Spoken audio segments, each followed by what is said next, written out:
Este episodio es presentado por Thinkers, la plataforma que vincula el talento especializado con las empresas líderes de tecnología en México y Latinoamérica. Uno de los retos que escucho cuando entrevisto a mis invitados es la atracción de talento de alto nivel. Thinkers ha brindado beneficios tangibles a más de 20,000 usuarios. Su enfoque en la mejora de los procesos de selección ha permitido a empresas líderes como Microsoft, Amdocs, IBM e Improving reducir sus costos de selección en más del 50%. Encuéntralos en su página web www.thinkers.com. Thinkers se escribe TH y latina NCRS. Creo que la vida tiene maneras de conectarse muy peculiares. Yo creo que cuando una persona pone todo en la mesa, se nota.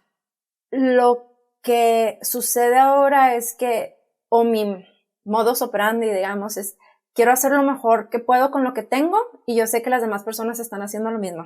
Si algo sale mal, no era porque no tratamos lo mejor, sino porque hay un eslabón que no está todavía construido.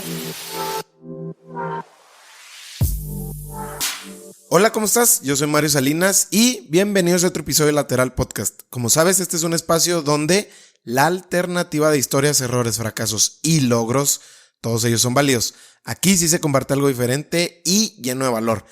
Te recuerdo que Lateral Podcast tiene episodio nuevo todos los lunes y los puedes encontrar en cualquier plataforma de audio disponible. Antes de empezar, como siempre, te quiero pedir un favor. Spotify ya te permite calificar tu podcast. Te pido que me ayudes dándole 5 estrellas a Lateral para llegar a más gente. Lo puedes hacer desde la app o desde tu computadora. El día de hoy estoy entrevistando a Mayra Hurtado. A Mayra la puedes encontrar directamente en su cuenta de LinkedIn. Mayra es originaria de Chihuahua y cuenta con un MBA realizado en Singapur. Su carrera ha sido diversa y cuenta con experiencia en manufactura, biotecnología y bienes de consumo. Ha tenido roles en áreas como desarrollo de marcas, finanzas, logística, por mencionar algunos. Mucha de su experiencia en el mundo corporativo la hizo en Adidas Asia, liderando el área de desarrollo de producto y marca. Hoy Mayra tiene toda su energía enfocada en el lanzamiento de su propia startup enfocada a la salud de la mujer. Hoy con Mayra platiqué sobre cómo conectar con tu sabiduría interna, la paradoja de la abundancia, el blockchain como herramienta para cambiar la vida de las mujeres y la mejor manera de adaptarte a una nueva ciudad, entre muchísimos temas más.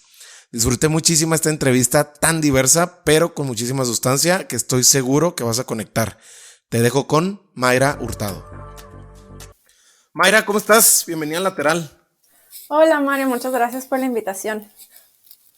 Oye, ahorita que estamos grabando de manera tan internacional, me surgió la pregunta de saber si después de más de 15 años de experiencia fuera de México, sobre todo en países que, al menos a mi distancia, no se parecen mucho a la cultura, pero a lo mejor tú me vas a decir lo contrario y de eso se trata, pero ¿qué tanto el jet lag ahorita ya es como algo que para ti ya no existe o ya le encontraste los hacks que nadie habla o cómo es para ti esos cambios de horarios? Ahorita entiendo que estás en costa y luego después te vas a Oriente y luego creo que en algún momento vendrás a América.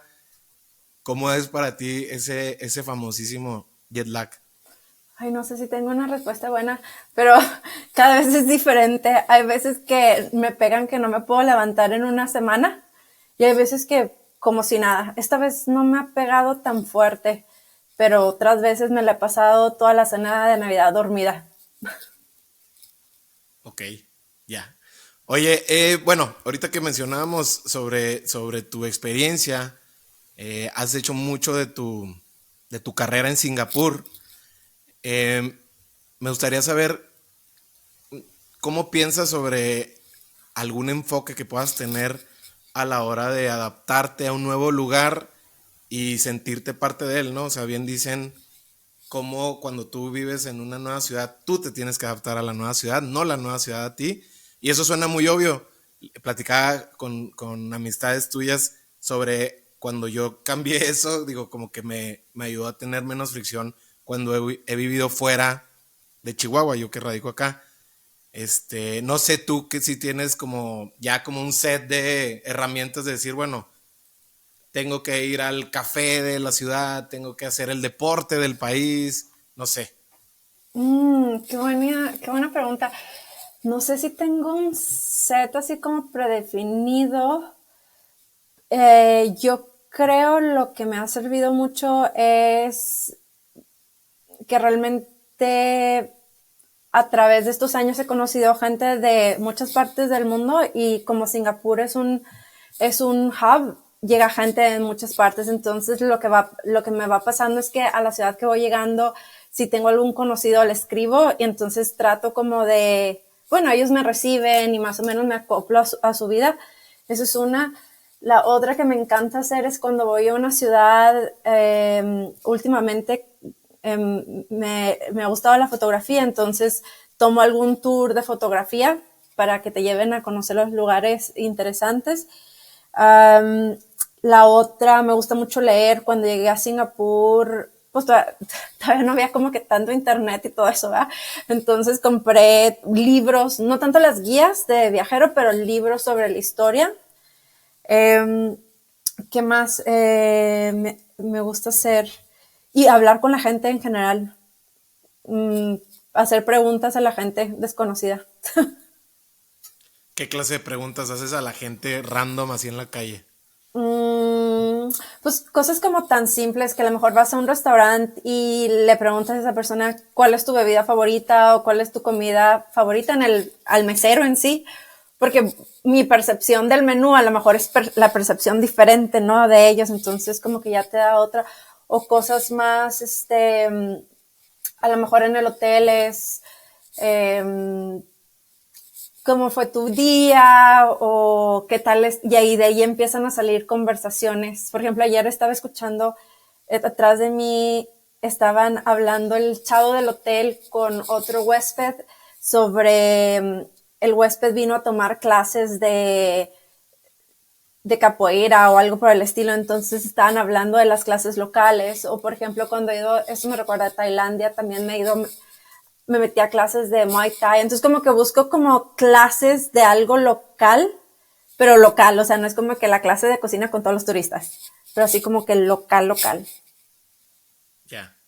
Oye, y normalmente cuando tienes esa clase de acercamientos así con gente que quieres como que entender mucho la manera en que piensa la gente local, ¿tienen alguna idea, me refiero, predefinida del mexicano común y corriente? Digo, hablando de decir, bueno, no sé si choquen ellos con decir, wow, pues tú que te dedicas a tecnología o a Big Tech o a también marketing corporativo, no sé si les rompes un poquito también el molde de cómo piensan del mexicano.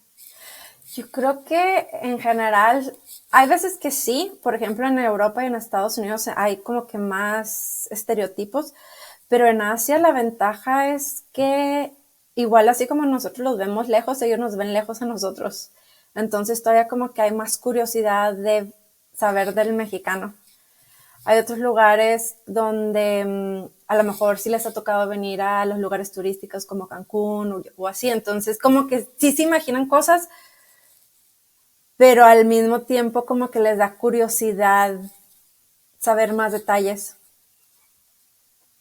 Oye, a ver, quiero darle un poquito de doble clic a esta parte que tienes tú, yo creo que ya muy dentro de tu ADN acerca de adaptarte a culturas, lugares, etcétera, porque seguramente ahorita que platicabas de cómo el deporte, los libros ayudan mucho, pero también existen como momentos, me imagino, duros, donde a lo mejor la resiliencia, no sé, a qué te apalancas tú para pasar esos momentos, a lo mejor decir, bueno, las cosas a lo mejor no están saliendo como tenía yo esperado, pero a lo mejor, no sé, te apalancas de algo, de alguien, porque digo, si de por sí muchas veces salirte de tu zona de confort, cambias de piel, cambias de capa, pero hacerlo de una manera como que tan, no sé si frecuente, pero ha pasado varias veces. No sé si tú te relacionas con eso que te quiero Sí, preguntar. totalmente. Y ahorita que lo estás comentando, yo creo que diferentes etapas de mi vida han sido diferentes cosas. A lo mejor la primera vez que me fui a estudiar fuera o a vivir fuera, era más difícil porque no tenías como herramientas o contexto o no conoces realmente cuáles son los pasos que tienes que dar. Y ahora siento que la gran diferencia es que te das cuenta que la verdad es que todos somos almas errantes que estamos buscando la felicidad. Entonces ya empiezas a encontrar gente que se vuelve como tu apoyo, tu soporte. Esa es una. Ya, aunque estén contigo físicamente o no. Y la otra, creo que algo que me ha servido mucho ha sido como la parte, ¿cómo le podremos decir? Como de meditación, como de reencuentro personal, entender más las debilidades y las zonas de oportunidad. Entonces ya como que cuando las caídas son más fuertes, dices, ok, todo es temporal y todo tiene una luz al final del túnel, aunque ahorita no se vea. ¿Cuál fue ese último túnel a lo mejor que atravesaste tú, como que me dieras un ejemplo de cómo lo vives? Relacionado con lo que platicábamos al principio, creo que cuando estás emprendiendo un proyecto hay como muchos túneles y no sabes si estás escogiendo como los caminos correctos para llegar a lo que crees como objetivo. Entonces ahorita que estamos empezando un, una empresa nueva, una startup nueva, muchas de las cosas que queremos hacer no hay un template, entonces tienes que ir tomando decisiones que a lo mejor nadie las ha tomado antes y no sabes si va a tener un resultado positivo o no. Y en algunas ocasiones nos hemos dado cuenta o me he dado cuenta que lo que he decidido no era necesariamente la mejor opción y se ve No era la como mejor opción, pero, o sea, en retrospectiva, pero a lo mejor era la mejor opción en ese momento. O sí eran, o no era la mejor opción en la ningún mejor momento. opción. O sea, nunca fue la mejor opción, pero si no hubiera sabido, no hubiera aprendido lo que tenía que aprender para la siguiente, ¿sabes? O sea, la tienes que pasar, pero no era la mejor opción. A lo mejor, Esa es la paradoja de no saber lo que no sabes, ¿no? exacto. Y creo que esa es una, como que las decisiones que tienes que tomar, la gente en la que tienes que confiar, porque realmente nunca sabes. Aunque sí pienso que todas las personas somos intrínsecamente buenas, pero a veces tenemos muchos malentendidos y esos malentendidos son los que causan las fricciones o los puntos de divergencia. Y es como que el saber, ok, voy a salir de este túnel o no, o me tengo que regresar. Oye, a ver, antes de irle entrando al tema o a la carnita, como decimos, eso que mencionaste de que la gente intrínsecamente es buena, pero existen muchos malentendidos. ¿Tienes tú ahorita alguna manera, por ejemplo, de a la hora de comunicar tu idea o la decisión que se tomó o la ejecución de la estrategia? Ahorita que estás como en puntos muy finos, ¿no? Acerca de la startup que vamos a platicar. Antes de eso, no sé si tú tengas como alguna manera de cómo abordar a la hora de saber que quieres que las cosas se hagan de alguna manera porque sabes que es muy probable que puedan funcionar y evitar esos malentendidos. No, la verdad no sé si es la forma perfecta y no sé si hay una forma perfecta, pero lo que me ha funcionado a mí es primero que nada ir, creo que durante los años he aprendido a conocerme, que son las cosas que me funcionan y que no me funcionan, en que soy muy mala y en las cosas que puedo ser buena. Una de las cosas que soy yo muy mala es que tengo demasiadas cosas en la cabeza al mismo tiempo. Entonces, lo que yo sé que necesito es crear estructuras. Y eso quiere decir que cuando me estoy relacionando con alguien, parte de mis estructuras es crear un proceso como de comunicación. Y en ese proceso de comunicación, lo que me ha servido mucho ha sido la parte de hacer preguntas. Y todo eso viene como de que realmente quiero entender tu punto de vista, no nomás las estoy haciendo como para salirme, pero realmente quiero entender cuál es tu punto de vista. Y las técnicas de improvisación, que también es un tema que estudié durante los últimos años, cómo las técnicas de improvisación te ayudan a que siempre construyes sobre las ideas de los demás y las ideas de los demás y son regalos que te das entre uno y el otro. Entonces, como que desde ese punto de vista, pensando de que todo mundo tiene algo que aportar y ser curioso sobre lo que la otra persona puede aportar. Esa es como mi estructura. Ok. Oye, Mayra, bueno, tú estudiaste en Singapur el MBA hace más de 15 años y justo ahí mismo has desarrollado parte o mucha parte de tu carrera. Antes de que me platiques sobre esa experiencia y todo lo que se desencadena de eso, tú estudiaste primero también acá en Chihuahua, ciudad pequeña en comparación a las grandes de acá del país, y decides irte a Asia y decides irte a Singapur, porque esas elecciones que quizá en el papel, los que a lo mejor en ese momento estaban alrededor de ti, me suena a que quizá no lo pudieran entender tan fácil. Mm, yo creo que la vida tiene maneras de conectarse muy peculiares y las cosas uno no las ve más que en retrospectiva.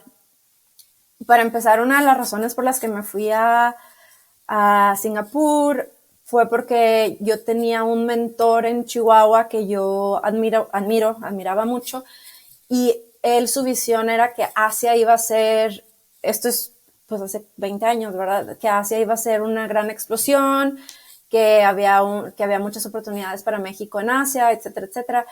Y esta persona había estudiado en una de las universidades de Singapur. Entonces, cuando llegó mi oportunidad o cuando empecé a ver la posibilidad de estudiar, vi varias universidades, pero la de Singapur tenía varios aspectos que trascendían las demás, que una era, claro, pues la conexión con Asia, que era muy interesante para mí, la posibilidad de estar conectando varios puntos, no solo en Asia, pero de Europa y de Estados Unidos, y que además es un lugar donde es muy fácil adaptarse porque hablan inglés, porque son muy internacionales, porque hay muchos foráneos. Entonces, más como que realmente se me hace que la decisión no fue tan difícil. Estaba muy predestinado. Oye, y bueno, tú ya venías con una orientación, por lo que entiendo, de finanzas. Y llega este MBA y claro que te abre la cabeza, ¿no? En muchos sentidos, para bien. Pero no sé qué tanto a ti te pasó o alrededor de ti que este cambio de dirección de irse de finanzas a marketing, que es donde haces muchas cosas muy interesantes. Ahorita vamos a hablar también de Adidas. Eh, no sé si para ti te hizo en algún momento conflicto o a lo mejor para la gente que te rodeaba, que fuera a lo mejor un tema como a resolver o fue un paso natural para todos. Fue, fue igual conexión. Realmente yo estudié comercio internacional, entonces yo había trabajado en Chihuahua en logística, en aduanas, cosas así. Pero en esas épocas me tocó que cuando me gradué no había mucho trabajo, entonces pues era lo que hubiera. Y tuve otra mentora que me acogió en su equipo de finanzas y me enseñaron todo lo que había que aprender para finanzas, y resultó que era algo que me gustaba mucho. De todas maneras, ya me iba muy bien en finanzas en el TEC, pero yo siempre dije, nunca financiera. Mi mamá es contadora y yo dije, nunca en la vida esos trabajan mucho. Entonces yo le hice el feo. Pero resulta que cuando llegó a Singapur y andaba buscando trabajo, una de las cosas que les interesó a los de Adidas en marketing es que yo tenía muy firme la parte de finanzas y poder hacer pronósticos de ventas y todos los reportes de números. Entonces, eso fue como que un gran plus que conectó con todo lo demás. Y yo lo que siempre digo es que a veces uno le hace el fuchi a cosas que realmente son la base para otras cosas más grandes. O no más grandes, pero a lo mejor cosas que a uno le gusta más. Oye, Mayra, y a ver, ya mencionamos ahorita de Adidas. Yo creo que en cualquier parte del mundo suena sexy, ¿no? Trabajar en Adidas. Y suena aún más sexy trabajar en el área de marketing de Adidas. Cuéntame cómo fue ese onboarding para ti. Claro que ya venías con algunos años de experiencia viviendo en el país, quizá ya estabas un poquito más de lleno en la cultura, pero cuéntame cómo es trabajar en Adidas en Asia, eh, sobre todo en temas de estrategia, de todo lo que hiciste, porque suena muy, muy interesante. Digo, ya por ahí lo platicaste en alguna charla que me tocó estar. Entonces, esa parte también se me hace muy interesante porque sí descubre mucho de lo que ya ahorita estás haciendo más en grande. Sí, bueno, sí, yo ya llevaba un poco de experiencia, pero cuando sales, pues igual de la maestría, después de estar un año sin trabajar, no es cualquier cosa buscar trabajo otra vez. Y me tocó que era despuesito de la caída del 2008, entonces tampoco las cosas no estaban muy fáciles. Entonces, para empezar, saliendo de la maestría, y ahorita se va a conectar un poco con la historia, entré a trabajar en una startup de biotecnología, donde lo que hacíamos primordialmente era traer, estábamos buscando vender un medicamento, bueno, se vende un medicamento para los strokes, y mi trabajo era vendérselo a neurólogos y neurocirujanos. Entonces, igual, absolutamente nada que ver pero me fue bien, tuve muy buenos contactos en México. Yo todavía recomiendo esta medicina porque siento que tiene mucho futuro, pero anyway. Más adelante se presenta otra vez la oportunidad de regresar a Adidas, pero una de las maneras que yo había entrado a Adidas era de practicante.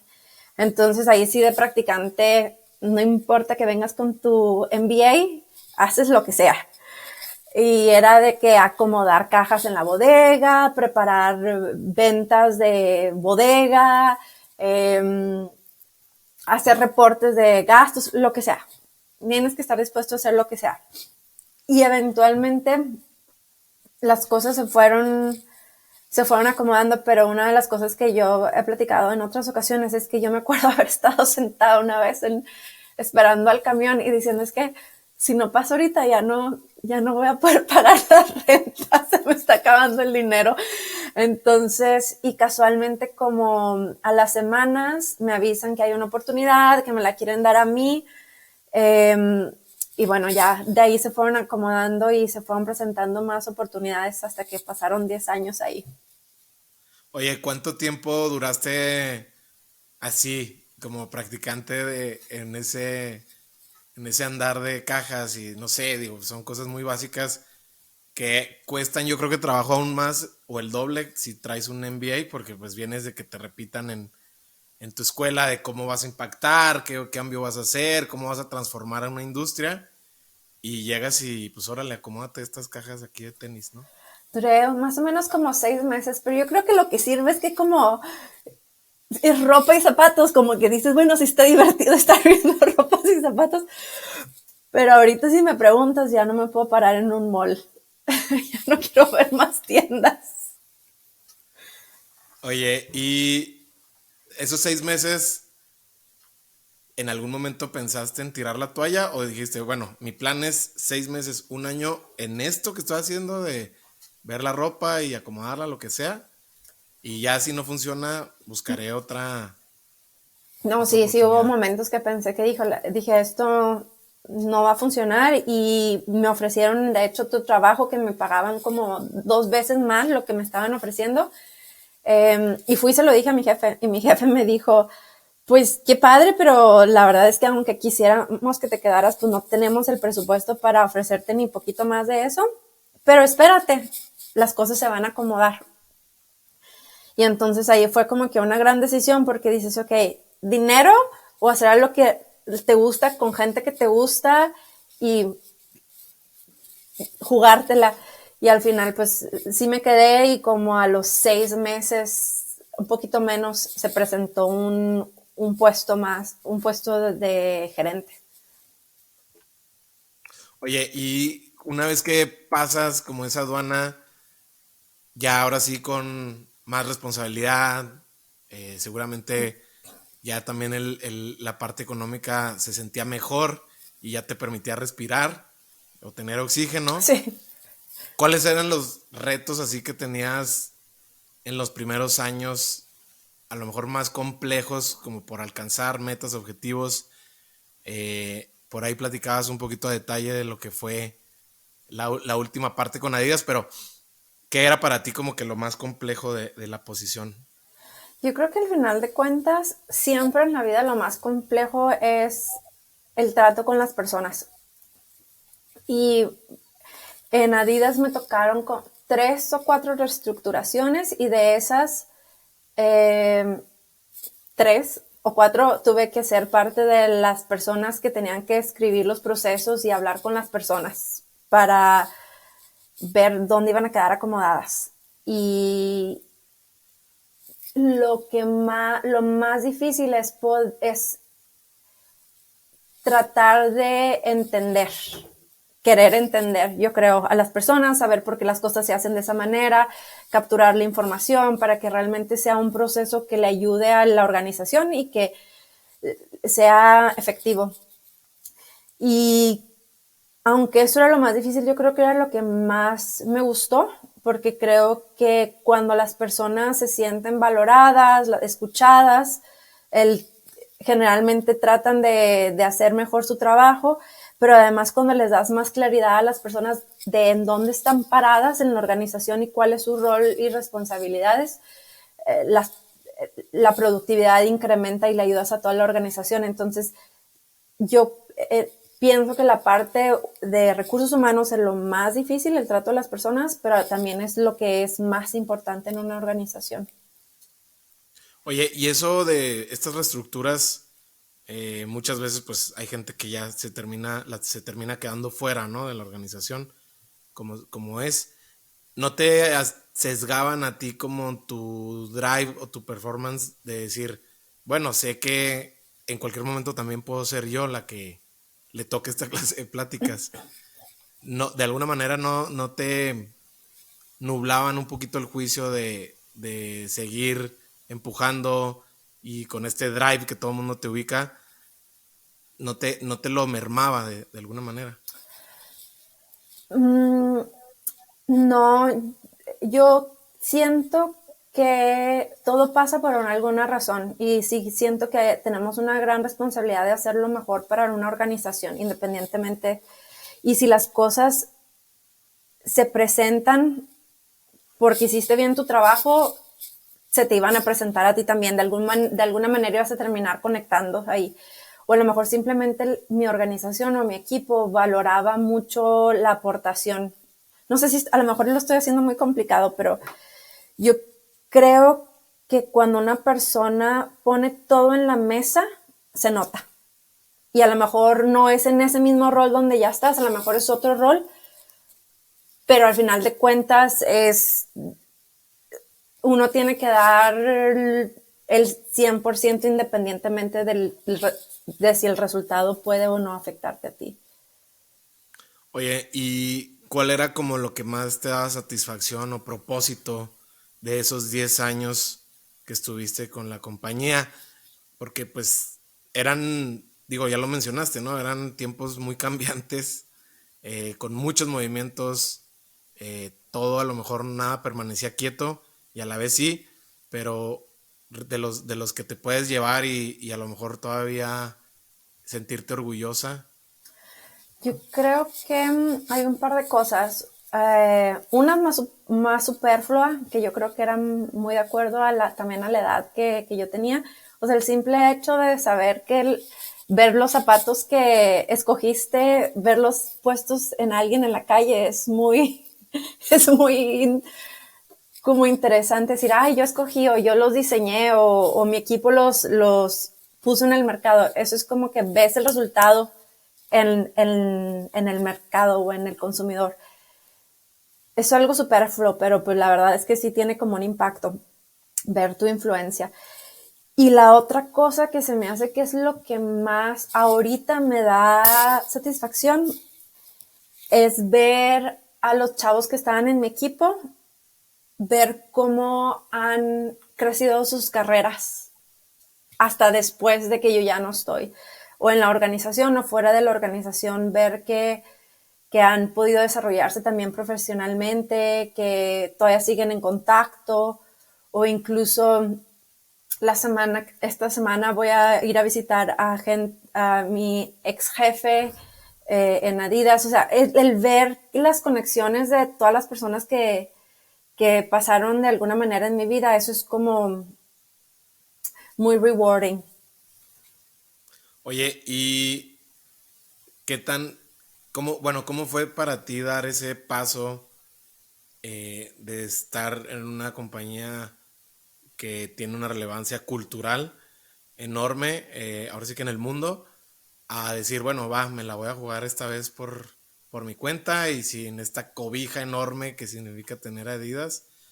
¿Cómo fue para ti esa experiencia o esa transición? Porque pues para muchos puede resultar muy difícil, ¿no? Porque prácticamente estás en la industria y pues todo está pasando y estás siendo parte de la conversación, y una vez que te haces a un lado, pues ya las luces, los reflectores ya no están sobre ti, ¿no?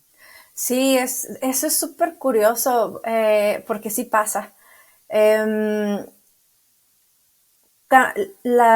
y pasa en muchas maneras, con parte de reflectores y el interés que tiene la gente en lo que estás haciendo, porque pues no es lo mismo estar en una marca que en una cosa desconocida, pero también en cuestión de acceso o de tener, como dices tú, la cobija que te está protegiendo, porque pues el cheque llega todos los meses, ¿no?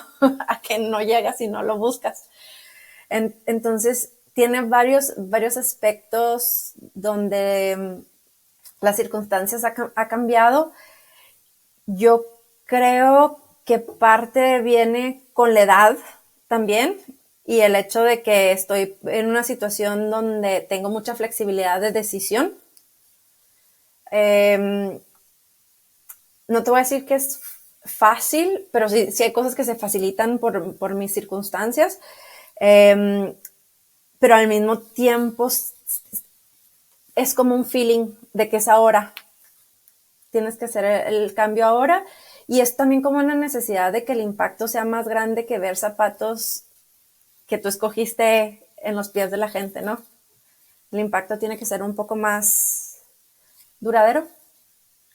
Oye, ¿y de dónde viene esa necesidad por crear impacto? Porque pues no cualquiera lo tiene claro como tú, o de dónde viene esa influencia por decir, bueno, está muy bien esto de ropa, tenis, etcétera, la moda, pero quiero algo más que trascienda quizá, ¿no? O sea, ¿por qué no quedarte ahí y a lo mejor tirarle a direcciones, puestos ya más altos que seguramente existían?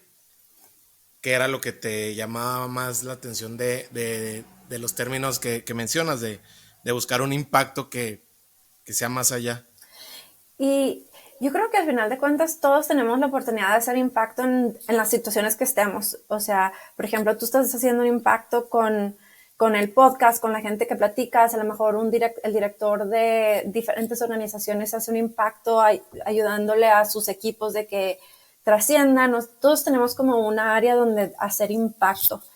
Yo creo que en particular para mí siempre tuve como la espinita del área de la salud, pero creo que también cuando yo estaba escogiendo una carrera como que no había la visibilidad para mí de que podía escoger otra carrera diferente a la que escogí.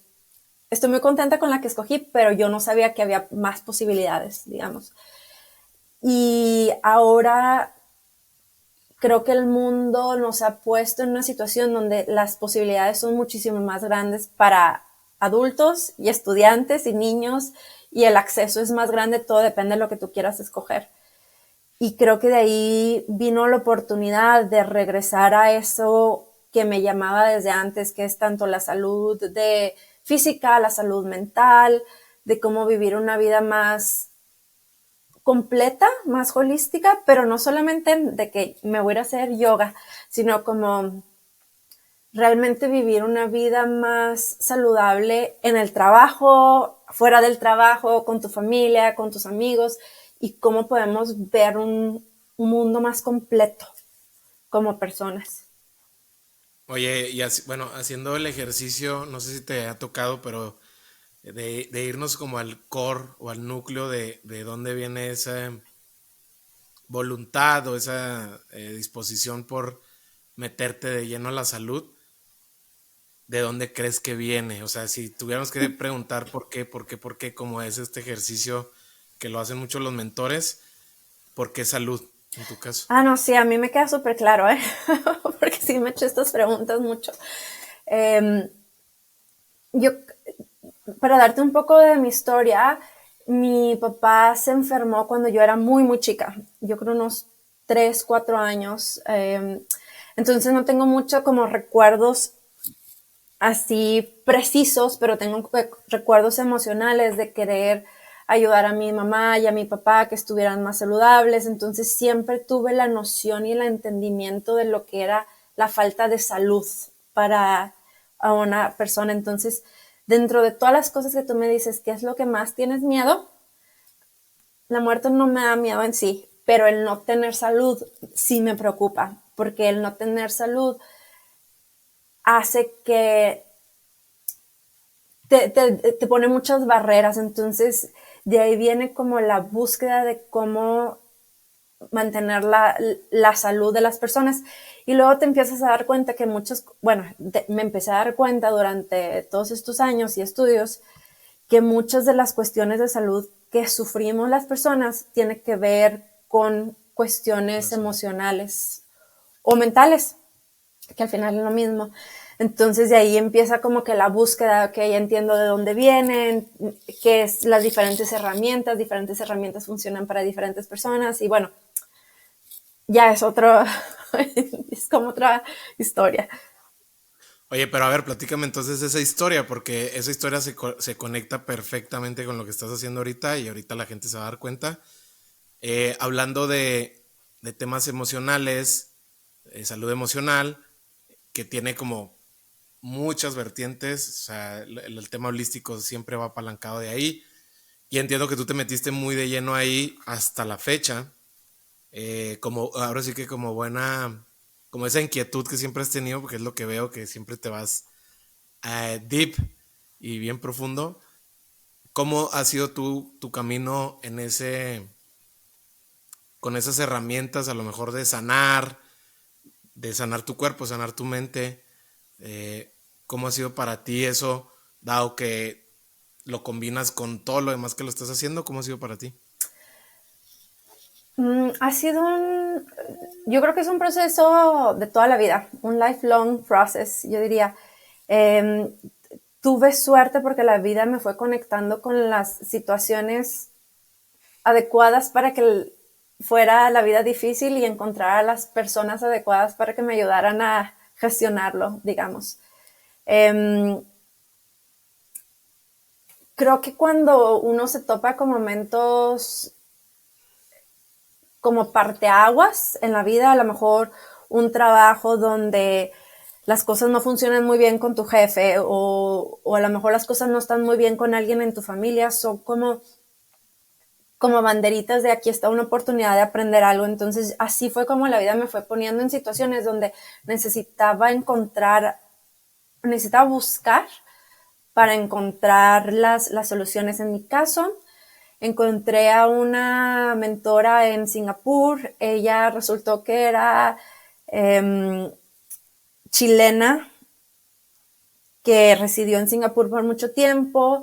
Me fue como guiando en el proceso de autoconocimiento, me conectó con otras técnicas.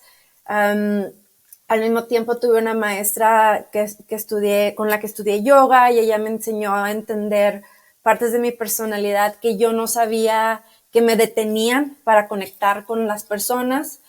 También tuve un maestro de yoga que terminamos súper peleadísimos. Nunca, yo creo que nadie te va a decir que reprobó su entrenamiento de maestro de yoga. Yo reprobé el primero porque me ¿Cómo fue peleé con el eso? maestro. Pero ¿cómo fue eso? ¿Fue un tema de caracteres, de Sí, personalidad? el maestro es un maestro de la India y los maestros de la India son súper estrictos en, en la metodología. Y yo acostumbrada al sistema americano donde pues todos somos perfectos y todo lo que haces es perfecto y siempre tienes un 10.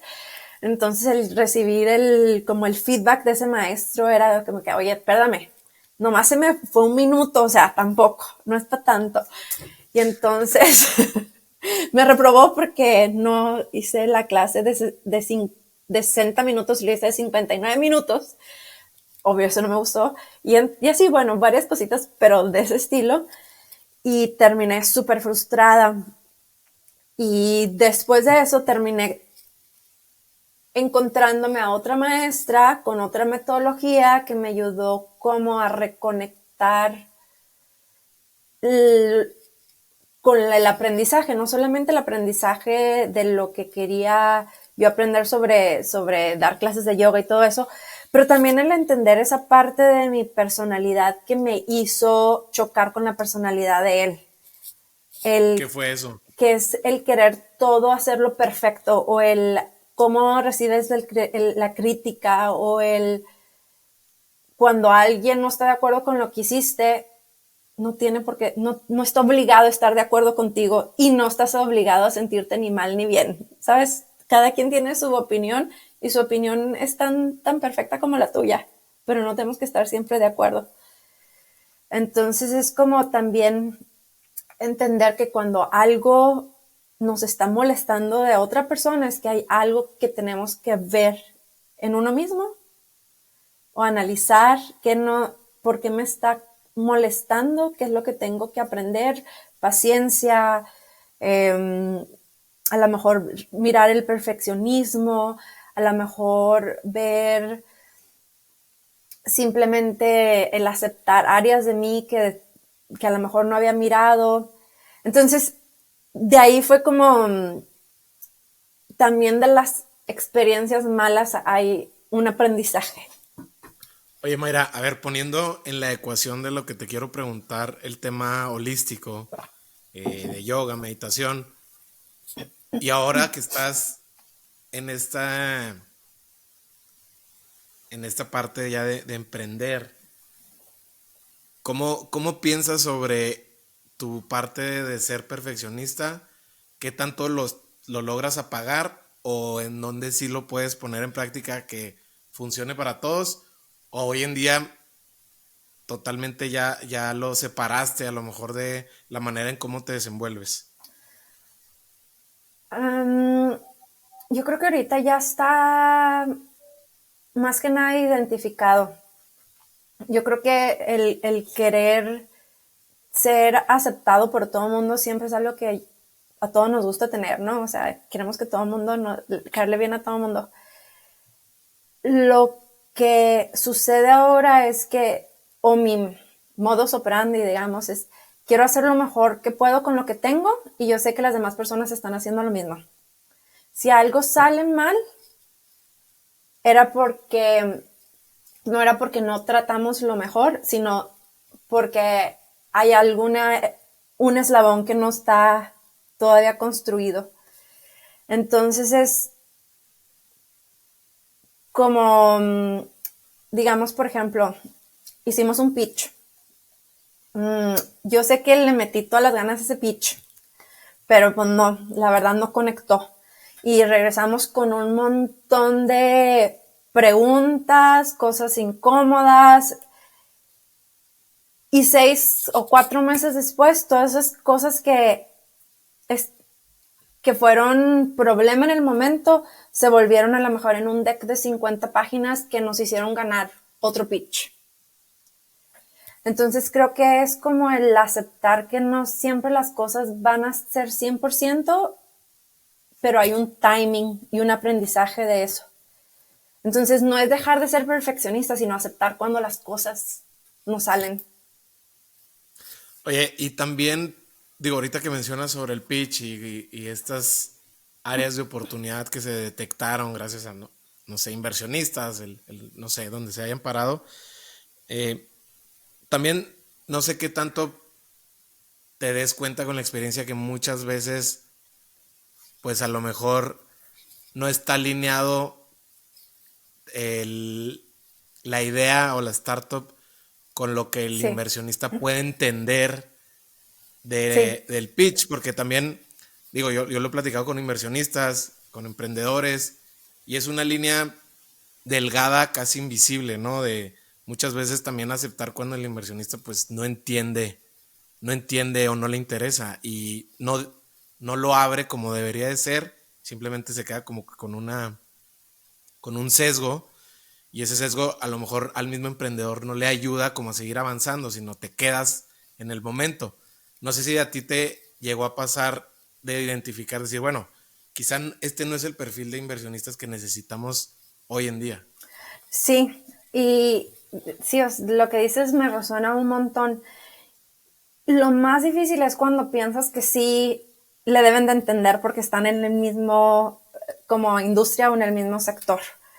En, y ahí, y la verdad es que sí tuvimos, o bueno, yo personalmente tuve algunos desilusiones de que dices, ok, le tiene que entender, estamos en el mismo sector, somos súper complementarios en su portafolio, etcétera, etcétera, y no funciona. Y es el regresar y decir, híjola, pero es que ¿por qué no funcionó? O sea, que me tengo que salir esto, nadie lo va a entender, no funciona, no es algo que debo seguir. Y también es el decir, bueno, no era para él. Si no lo entiendes, pues no era para él. Pero pero pues sí, no está nada, no es algo que está fácil decir cuando tienes que hacer 50 pitches. No está fácil Oye, aceptarlo. ya, ahora que estás en esta aventura de levantar inversión, buscar atraer talento, que al menos se queda muy corto en estos dos enunciados, estas dos frases, a toda la chamba que significa. Eh, ¿Cuál es el punto ciego que has detectado de ti acerca de la experiencia que a lo mejor te ha ayudado más en darle la vuelta y decir, ok, esto no lo estaba viendo en este momento, pero ahorita que ya lo vi, gracias a mentores, inversionistas, tu socia, eh, ya lo viste? Ay, no sé. Se me hace que esa es una pregunta muy difícil porque siento que los puntos ciegos no son muy fáciles de identificar. Específicamente creo, a lo mejor uno que se me ha presentado relacionado con lo que decíamos al principio es el identificar rápidamente lo que las personas esperan de ti, en el sentido de que a lo mejor uno idealiza las situaciones e idealiza las expectativas de las personas. A lo mejor vas con un inversionista, te dice cosas muy bonitas, te quedas súper contento, pero algo dice ahí que dentro de ti dices, no me cuadra. Pero como también te dijo todo lo bonito y quieres seguir entusiasmado porque quieres que caiga el dinero, entonces no tomas la decisión de decir, no, yo me bajo antes de que ellos se bajen. Entonces es como esa parte de escuchar a la intuición. Eso se me hace que es algo que ha sido de mis challenges más grandes. Y conforme escuchas a la intuición, ¿tienes como algún criterio a la hora de nutrir tu intuición? Es decir, de a lo mejor detectar patrones, tendencias, el mismo perfil a lo mejor de la gente con la que te sientas a platicar. En el momento a lo mejor que decir, bueno, no sé, digo, ahorita estamos hablando de temas holísticos y emocionales y todo eso, y a lo mejor aceptar, decir, ¿sabes qué?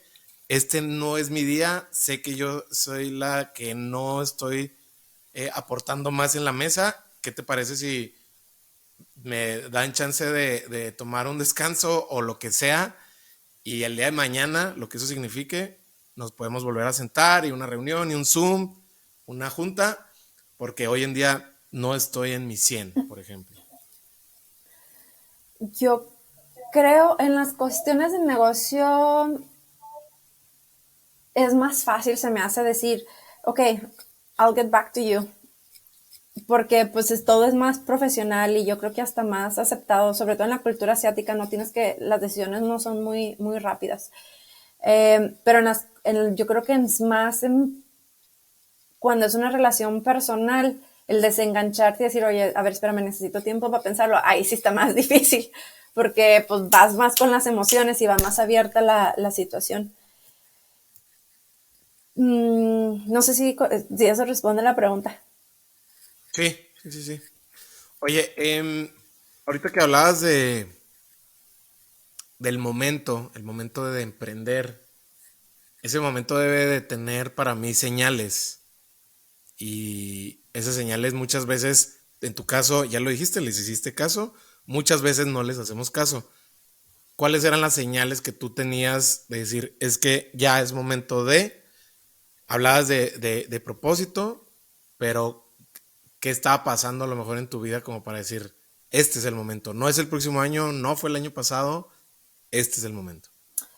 Yo creo que en mi caso era un tema que por azares del destino me había estado informando mucho y era muy personal para mí.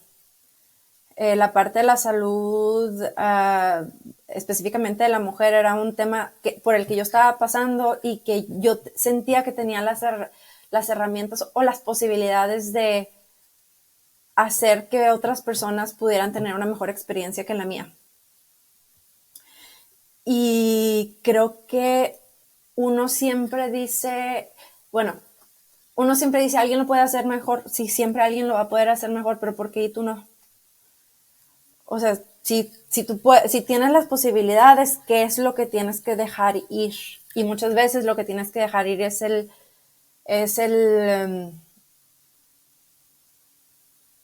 diría que el miedo, pero el miedo también es una parte súper importante. Es no dejarlo ir, pero es como entenderlo, como, sí tengo miedo, ¿qué voy a hacer con este miedo? El miedo tiene que seguir existiendo para que puedas seguir moviéndote. ¿Tiene sentido lo que estoy diciendo? Sí, o sea, a ver, digo, sí, sí tiene sentido porque lo que te entendí era también del desapego, y también saber soltarlo, pero entendiendo que justo, o sea, bueno, el miedo, hay un miedo racional y hay un miedo irracional, ¿no? Y el miedo racional muchas veces es el que, por ejemplo, te lo platico de este lado, a mí, por ejemplo, un miedo racional que he tenido siempre es de quizá no ser suficiente y no ser suficiente para mí. Ahorita ya cambió el foco, ¿no? Antes era para los demás, pero para mí, decir, bueno, estoy haciendo todo lo posible por ser mi mejor versión para mí. Entonces, ese miedo que me da de quedarme a medias o a medio gas, me hace como tener este drive por siempre explorar, experimentar, investigar y en muchos momentos sí ejecutarlos. Digo, no es posible ejecutar el 100% de las ideas, sino esto no tendría ningún sentido, pero a lo que voy es que ese desapego que mencionas, creo que muchas veces cuando, digo, así como tú te escuchas, ¿no? Que lo reflexionaste, que lo dejaste ser, pues te permite darle paso a lo siguiente, ¿no? O sea, ¿qué es lo siguiente? Pues es lo que tú quieras crear. Como dijiste ahorita, todo construye sobre todo. Entonces, toda la experiencia que tenías, pues hoy en día, como lo platicaste en la conferencia, ¿no? O sea, hoy en día lo sigues poniendo en práctica. O sea, sí sigues hablando de marketing, ahora que estás metida en blockchain. Entonces, todo se parece, pero te sigues como preparándote, ¿no? Yo creo que una de las palabras que dijiste ahí que se me hacen súper importantes es dejarlo ser. O sea, yo creo que la vida es tan válido las cosas que nos hacen sentir incómodas como las que nos hacen sentir cómodos, que existan en el mismo lugar, en la misma persona, en el mismo tiempo. Y yo creo que esa es la parte de emprender, es deja ser todo lo que te hace, o sea, sí hay momentos donde son muy difíciles y al mismo tiempo en esos mismos momentos existe la esperanza de que algo muy bueno va a pasar, pero todo coexiste al mismo tiempo y lo dejas ser. Eso es lo que, como que la palabra que me gustó de lo que dijiste. Bueno, todo, pero esa la jalo. No, sí. Ahora, y luego, digo, ahorita ya, digo, me encanta esta parte de siempre rebotar, no nada más yo estar pregunte y pregunte, pero lo agradezco mucho que abramos ese espacio también en el podcast, porque, o sea, justo lo que mencionas, o sea, que lo imperfecto y lo perfecto vivan en el mismo frasco y Exacto, saber que, o sea, digo, todo el mundo dice, ¿no? Que los emprendedores somos estos cuates kamikaze que nos encanta el riesgo y nos aventamos. Y yo pienso totalmente diferente, más bien aprendemos a mitigar el riesgo. Pero no es como que ya lo apagaste todo, ¿no? Sino que siempre va a existir, hay que saber vivir en la incertidumbre de alguna manera, pero también saber que puedes acercarte a momentos de certidumbre, es decir, con estructura, con horarios, con tu propio límite. Digo, ahorita que mencionabas de, digo, y me va a sonar y tú aquí me corriges, a ver si no me terminas regañando, pero ahorita que mencionabas sobre tu mamá, que es contadora y entiendo que tuvo puestos directivos en Maquila y todo esto, eh, y dices que trabajaba mucho. Emprender es exactamente, estás siempre alerta, estás siempre disponible y a lo mejor estás disponible a pesar de, y entonces tienes que llegar como que esos momentos de negociar qué es lo sano y qué es lo que a lo mejor ahorita ya no te puedes permitir hacer, pero siempre vives como en esta constante de cambio, ¿no? Entonces, a lo que iba es que, pues al final del día trabajas mucho, pero a lo mejor trabajas con mucho propósito ahorita, ¿no? y eso, el trabajar con propósito, regresando a la pregunta anterior, yo creo que eso es exactamente es la respuesta, es que lo que sea que hagas, sientas que se conecta tu propósito, conecta con todo lo que has aprendido, con las herramientas que vas juntado, y eso es realmente lo que le da como fuel o energía a la vida. Oye, Mayra, ahorita que ya nos pusimos reflexivos, ¿tienes alguna pregunta o mantra que te hagas ahorita que estás en esta etapa donde las cosas van a despegar, está por caer esta inversión, que están cosas pasando, pero a lo mejor todavía no hay una visibilidad tan clara como para decirte, ok, esta pregunta que me hago, la respuesta que obtengo, me da gasolina para seguir avanzando. O cuál es el cuestionamiento a lo mejor que hoy en día te haces. Sí, es muy buena pregunta. Hay varias preguntas que me hago, pero generalmente hay un programa que hice el año pasado, se llama Hoffman Process, y ellos tienen un proceso para conectar con tu sabiduría interna, digamos. Y la primera es, y lo que te enseñan es que cuando haces una meditación en las mañanas o en las noches o en el momento que lo hagas, la pregunta es, ¿qué es lo que me está pidiendo mi cuerpo en este momento? ¿Qué me está pidiendo mi mente en este momento? ¿Y qué me está pidiendo mi espíritu en este momento? Y dejar lo que se te venga a la mente, si lo puedes escribir mejor, y dejar hacer como un eh, flow, ¿cómo dicen? Stream of consciousness, que es escribir y escribir y escribir hasta no parar, y ver qué te dice tu intuición, digamos. Muchas veces en mi caso en mi caso, a lo mejor mi cuerpo lo único que quiere es comer bien el día de hoy porque he comido súper mal los últimos días, o mi mente lo único que quiere es como agradecimiento porque me ha mantenido a flote intelectualmente esta semana, o a lo mejor mi espíritu lo único que me está pidiendo es que confíe en las habilidades. Sí, pueden ser diferentes cosas, pero generalmente como que es lo que va saliendo. Pero sí es como regresar a esa parte de la sabiduría o de la intuición que a veces, con la que a veces no conectamos porque estamos ocupados en el día a día. Oye, ¿tienes algún ejemplo concreto de este ejercicio de Hoffman que has puesto en práctica como para tener un poquito más de claridad de cómo te ha funcionado a ti? Sí, eso justamente, la meditación, bueno, básicamente la pregunta es, que me hago es en las mañanas, sobre todo cuando me he sentido muy desconectada, es eh, cuerpo, ¿qué es lo que necesitas hoy? Generalmente es eso de que a lo mejor es comer mejor o hacer un poco de actividad, salir a caminar al ver plantas, por ejemplo, porque ya ves que a veces en Chihuahua estamos Es en la cierto. ciudad y en el desierto. La parte de intelectual, siento que cuando uno es empresario, todos son cálculos. Entonces estamos mucho en la mente y no le damos mucho espacio a las emociones.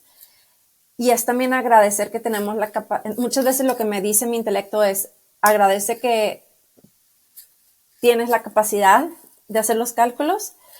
Y luego cuando le pregunto a mi espíritu, o a lo mejor a mi niña interior, qué es lo que necesitas, a mi parte emocional, a lo mejor lo único que necesito es como decirme, soy suficiente, como lo que platicabas tú. Claro, ya. Oye, y luego después pasa que es un camino muy solitario, ¿no? No sé si tú te identificas con eso acerca de eh, el autoconocimiento. Digo, sé que también suena muy general, pero al final del día cae en lo mismo. No sé tú qué tanto esa parte en algún momento te afectaba o siempre la has sabido aceptar de que pues es obvio que es un proceso solitario. Digo, a mí me cuesta mucho trabajo en muchos momentos, sobre todo cuando inició este proceso largo que dices que es lifelong process. Claro, pero en el principio como que decía, güey, pues no seré yo el raro de aquí, el bicho raro y a lo mejor no estaré haciendo las cosas mal. Digo, la vida ya me ha dado esas respuestas de que pues no, pero al principio es como raro, ¿no? Es así como, ah, no sé si a ti te pasó. Yo creo que pasa en ciertas ocasiones con ciertas personas, sí.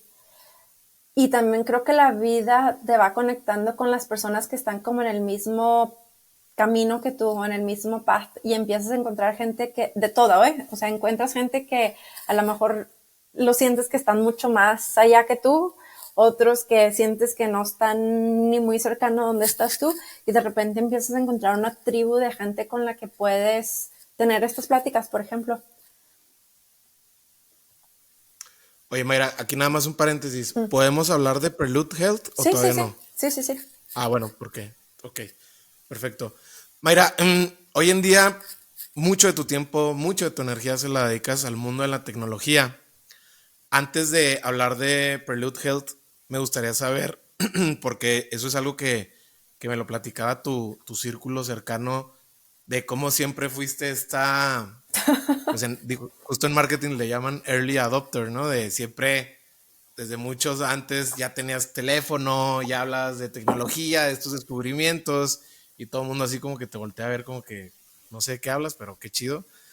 Y eso yo pienso que se puede conectar a algo más de tu casa, supongo.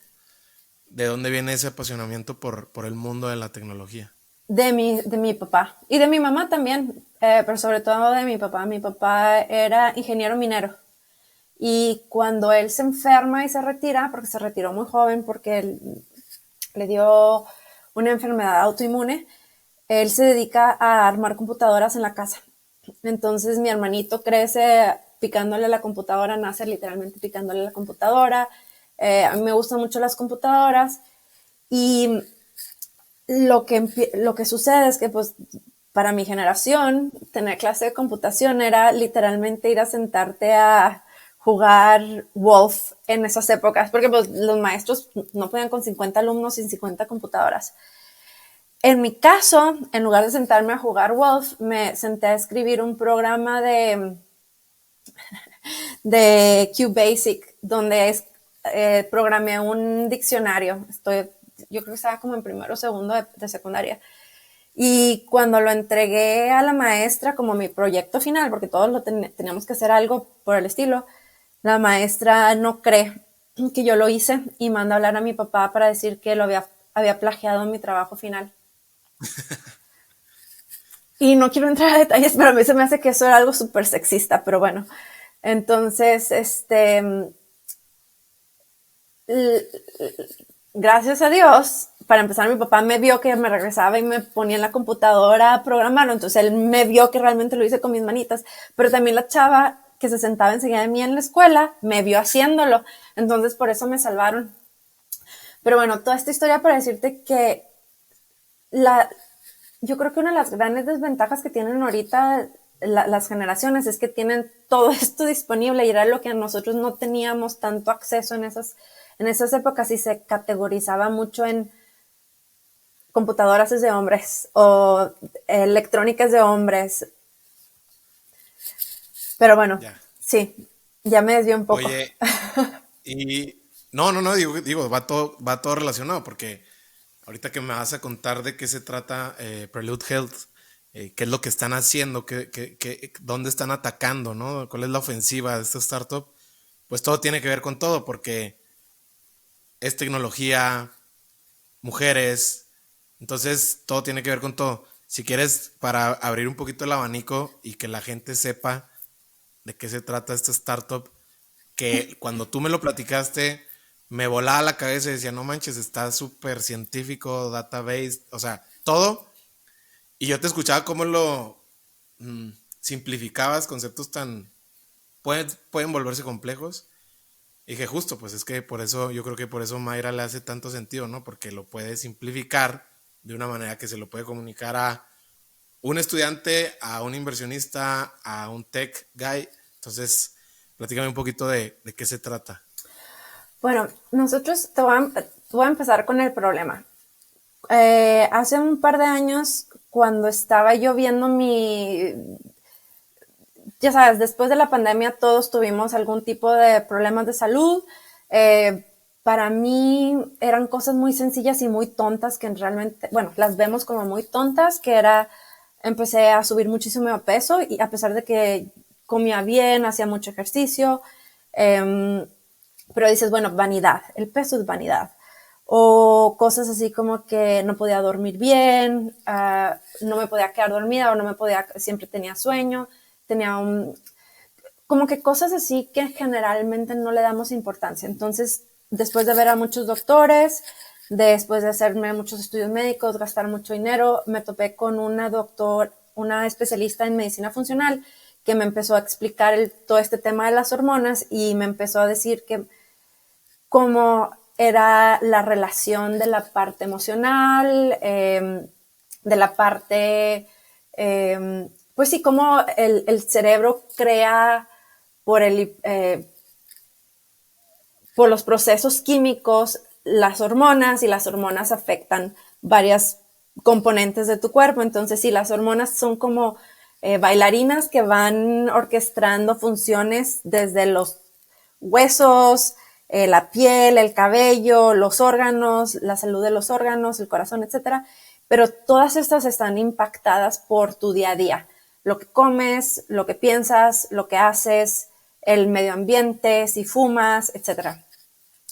Entonces, cuando empecé a ver la complejidad y todo lo que yo no sabía, que todavía siento que no sé nada, te das cuenta que, o me di cuenta, que mucha de esa información no nos la comunican muy claramente a las mujeres. Y, y investigando más al respecto, además de que es súper caro, no hay tanto acceso a la información, no hay muchos especialistas que puedan hablar de eso, y las mujeres simplemente después de que, la mayoría después de que tienen hijos ya no se preocupan tanto por la salud, se preocupan por la salud de su familia. Nos dimos cuenta de estadísticas como que las mujeres no era permitido que fueran parte de los análisis o de los estudios científicos hasta 1993, lo cual quiere decir que la mayoría de las medicinas que han sido probadas a nivel mundial no se probaron en mujeres. Entonces, como resultado, 8 de cada 10 medicamentos que se sacan del mercado se han sacado porque son muchísimo más dañinas para las mujeres que para los hombres, por mucho. ¿Y eso qué quiere decir? Que a los medicamentos desde entonces, o de los estudios médicos y clínicos que se han hecho al momento, no sabemos ahora cuántas mujeres han sido partes, cuando sí sabemos son muy pocas y de esas grupo pequeño no es muy diverso. Y entonces ahora sabemos que la biología de una mujer latina, la biología de una mujer nórdica, la biología de una mujer de color son muy diferentes. Entonces, no tenemos datos consistentes para poder darles tratamientos personalizados. Entonces, te empiezas a dar cuenta que la medicina, a pesar de que somos el 50% de la población, la medicina sobre la mujer realmente está en pañales. O sea, nosotros lo damos por hecho, porque tenemos acceso a mucho, pero sigue estando en pañales. Fast forward, tuve la fortuna de toparme con 3 científicos. Uno de ellos, dos de ellos tuvieron una empresa de diagnóstico en Nueva Zelanda que manejaban mercados emergentes. Se retiraron. Y otro que está en el Reino Unido y se dedica a estudiar a atletas, básicamente. Entonces nos aliamos entre los 3 y lo que estamos, 4, y estamos buscando, y creamos un producto donde podemos estudiar la salud de la mujer más barato y más eficientemente. ¿Qué quiere decir? Que en lugar de que tengas que hacer estudios de laboratorio que son muy costosos y que toman días, los podemos reducir en minutos. Eso por una parte, pero por la otra parte lo que esto nos permite a través de la tecnología es poder crear una base de datos más completa sobre estadísticas de salud específicamente de la mujer. Pero entonces eso nos trae un tercer tema. Ahora con todo el problema de quién es dueño de tu información que subes a las páginas de internet o en tus apps de salud o hasta, no sé, en las redes sociales, mucha de esa información las compañías la venden y tú no ves un peso de eso. Y además ni siquiera sabes que están vendiendo. En algunos casos se puede utilizar en la corte en contra tuya. Y entonces nosotros lo que vimos aquí es una oportunidad de utilizar la tecnología que ahorita existe para proteger tu información y que tu información sea tuya. Y si tú decides compartir esta información para investigación científica, entonces se te paga a ti por el uso de esa información. Entonces, es como atacar el problema del acceso a la salud para las mujeres de varios ángulos. Uno es hacerlo más eficiente, pero otro creando información para hacer el proceso más eficiente. Oye, y me suena que todo esto, esta parte de privacidad de datos y confidencialidad se apalanca de blockchain, ¿correcto? Sí, estamos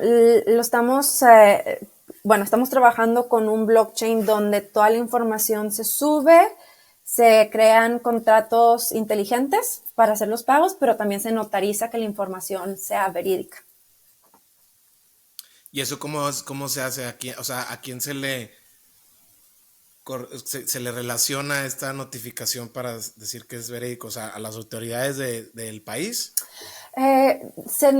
Principalmente a los compradores de la información, porque tienes que notificarle que la persona sí existe, que no estamos inventando una persona y datos para vendérselos. Ahorita que es un gran tema eso de la falsificación de bases de datos, pero nosotros tenemos la habilidad de poder decir, esta es una persona real y estos datos son de test reales que se hicieron.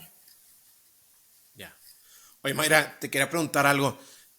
Ahorita que estás en esta gira, platicando con inversionistas y generando toda clase de alianzas, a la hora de levantar capital, ¿tiene alguna diferencia sustanciosa el ir a Estados Unidos que el estar en Europa, que el estar en Asia, a la hora de sentarte a levantar inversión? Es decir, en temas culturales o a lo mejor de la misma comunicación que se tiene a la hora de el pitch, ¿tú has sentido como algún cambio o simplemente lo único que cambia es el lugar donde estás sentado.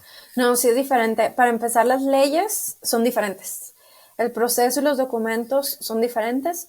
También las expectativas y qué tan educados están en el proceso son bien diferentes. En Estados Unidos como que es un proceso más, están, como que ya está muy definido cómo funciona y es mucho más fluido. En Asia es más nuevo, pero hay mucho más hambre, siento, y es un poquito más complejo en cuestiones de documentación, porque pues también es más nuevo. Latinoamérica va un poquito al lado, como que las ¿Te refieres regulaciones, al lado de Asia? como en paralelo de los tres, digamos, porque las Ok. regulaciones de Latinoamérica también son muy diferentes y creo que no facilitan tanto, o facilitan menos que las de Estados Unidos, digamos, para el levantamiento de capital. O sea, hay que saberle más, darle las vueltas. Eso ha sido mi experiencia, pero pues claro, o sea, apenas vamos empezando en este trayecto. Súper. Oye, y lo que platicábamos ahí de entre bambalinas el día que te conocí acerca de sí o no recibir retroalimentación a la hora del inversionista cuando decide no invertir en el startup.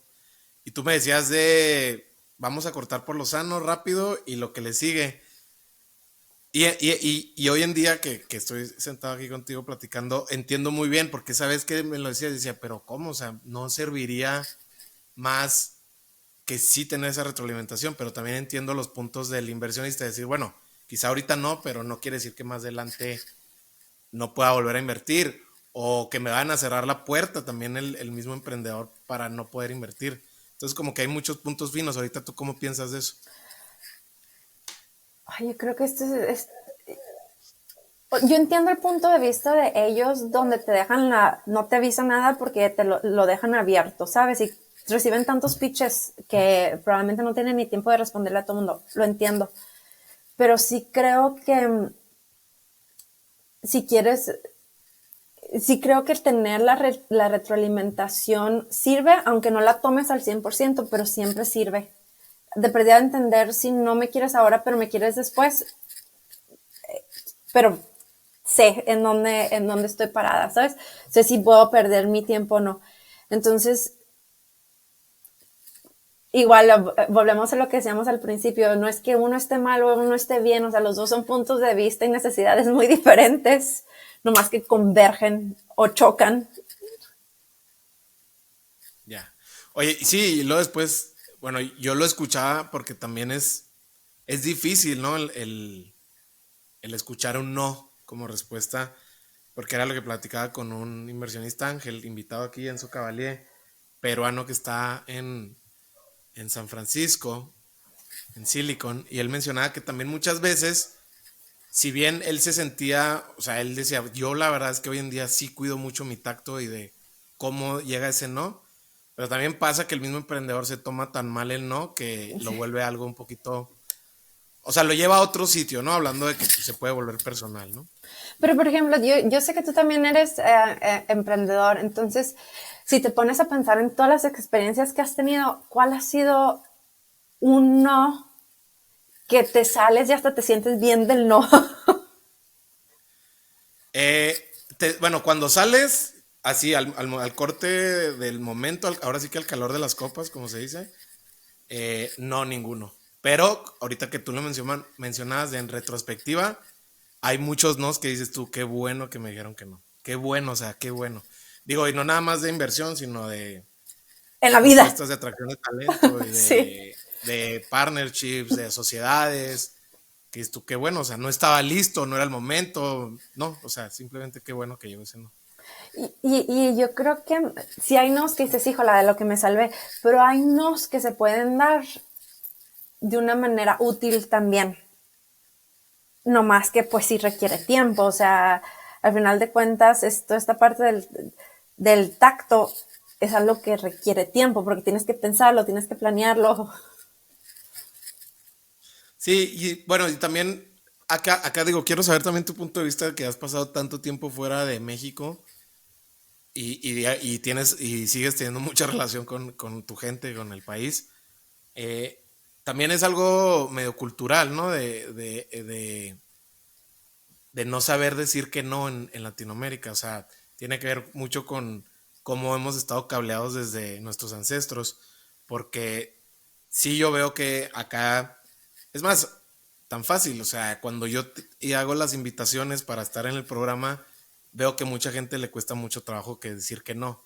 Y eso es algo que yo ya lo aprendí de cómo te vuelves más lean, más eficiente en decir, güey, no pasa nada si ahorita no sientes que puedas estar, y si es para ti definitivo no pasa nada, o sea, no pasa nada.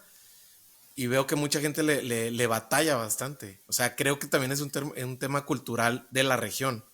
Sí, sí es de la región y también lo he visto en Asia. Creo que es una cultura de high context, porque Asia también no necesariamente te dicen que no, luego, luego. Y también creo que es cultural de industrias, y en este caso la Claro. industria de los startups. Sí, también. Oye, Mayra, ¿en algún momento has pensado en regresar a vivir a México? Sí, sí. ¿Cuáles serían tus motivantes para que eso pasara? O sea, ¿qué sería un escenario que dijeras tú, en este escenario sí me gustaría estar en México? Yo, yo siento que el escenario ideal, es que, ¿sabes lo que pasa cuando vives tanto tiempo fuera? Es que se vuelve, hazte cuenta que se te parte. Hay un libro de Pico Iyer y luego te lo voy a mandar, pero básicamente lo que explica es que como que tu vida se parte en dos. Tienes como dos vidas. Entonces no quieres soltar una porque pues la extrañas y la añoras cuando estás acá, pero también extrañas y añoras la otra cuando estás acá. Entonces es como tener el corazón partido en dos, digamos. Claro. No sé cuál sería. Sí, o sea, hay algo que en estos días me hizo mucho ruido. No, bueno, no me hizo ruido, me hizo sentido de mi época cuando viajaba mucho, pero digo, no sé, compara lo que a tus millas, pero sí viajaba mucho. Y decía Anthony Bourdain, este ícono no, o sea, ícono cultural, porque no nada más como chef. Y él decía algo que me resonó mucho, que él decía, no hay nada más emocionante del momento de saber que ya vas a llegar a tu casa. Él viviendo casi toda su vida la hizo en Nueva York. Y no hay nada más triste del momento que sabes que te tienes que ir de tu casa. Y dice, él decía, ahí es donde yo vivo. En esos dos momentos es mi vida. Ahí pasa mi vida. Todo lo demás es la paja, ¿no? No sé. Así lo explica él. Y si bien no siento relacionado con esto último, pero sí es como, pues sí, sabes que vas a tu casa y la comida y la gente y te brillan los ojos, ¿no? Y también suele costar trabajo, pero también esa es una vida que tú, por ejemplo, en tu caso, pues tú la has construido, o sea, nadie la construyó por ti y ya la construiste en una vida adulta donde prácticamente yo creo que las decisiones, pues todas pasan por ti, digo, no creo que ninguna ahorita no pase por ti de lo que estás haciendo y también dejando de hacer. Sí, sí, aunque la vida también te va haciendo tomar decisiones, yo creo, Claro. y te va poniendo opciones en la mesa. Eh, pero sí, y yo creo que a lo mejor vas a coincidir que al final de cuentas, sí, sí pasa en ese momento de que vas a llegar o te vas a ir, pero también la añoranza de lo que desconocido, o sea, de lo que vas a aprender o a conocer, es como donde está la chispita. Sí, claro, o sea, sí, yo pienso que en tu caso, o sea, saber que vas a pisar un país que no has pisado, yo creo que te llena los ojos de felicidad y decir, wow, o sea, he leído, sé poquito, conozco gente de este país, pero pisar su tierra, pisar la cultura, comer lo que ellos comen, pues claro que te vuela la cabeza, ¿no? Cada vez que eso te pasa. Sí, o antes tengo un amigo que dice que a él le gusta hacer, eh, ¿cómo dice? Vacaciones culturales o viajes ¿cómo le dice? Educational tourism, una cosa así, que dice que todos los viajes que haga, aunque sean de vacaciones, tienen que tener como un componente educativo. Ir a visitar algún lugar, no sé, una empresa interesante o ir a conocer algo culturalmente. O sea, no nomás es como el museo, pero es como algo que aprendiste y que pudiste haber incorporado a tu vida. Sí, o sea, quizá no ser tan turista. Como ser educacional. Ajá. Sí, a lo mejor conocer. Sí, sí, o sea, sí entiendo el punto. Digo, de repente a mí me pasa eso, de repente no, pero sí entiendo el punto de decir, bueno, si estás en la ciudad donde se creó esta marca tan increíble que a lo mejor tú consumes, pues aprovecha y a lo mejor date un tour por ahí, a lo mejor vas a encontrar otras cosas, no, qué sé yo, ¿no? Sí, sí entiendo el punto.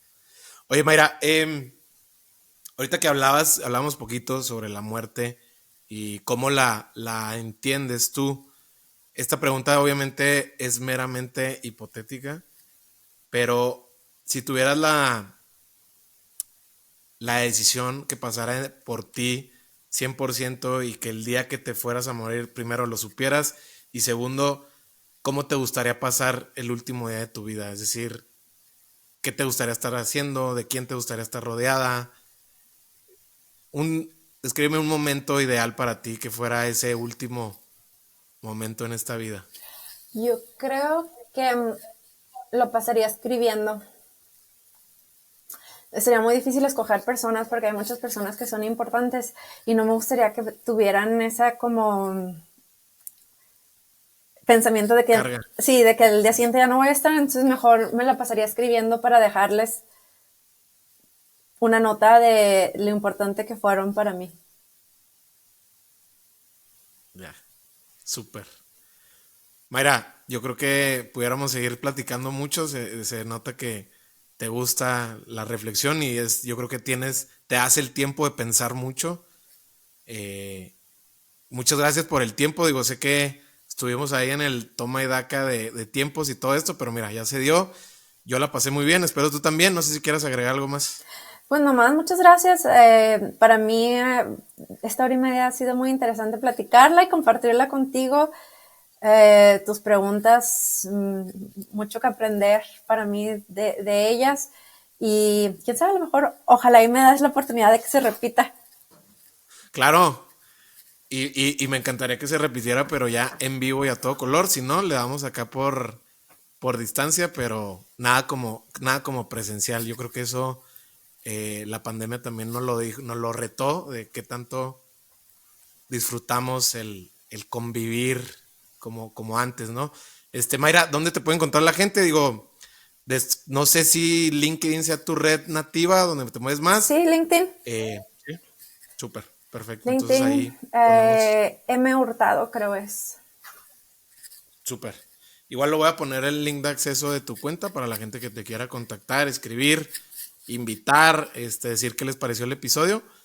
Y pues, muchas gracias por tu tiempo. Sí, que me digan qué se les ocurrió.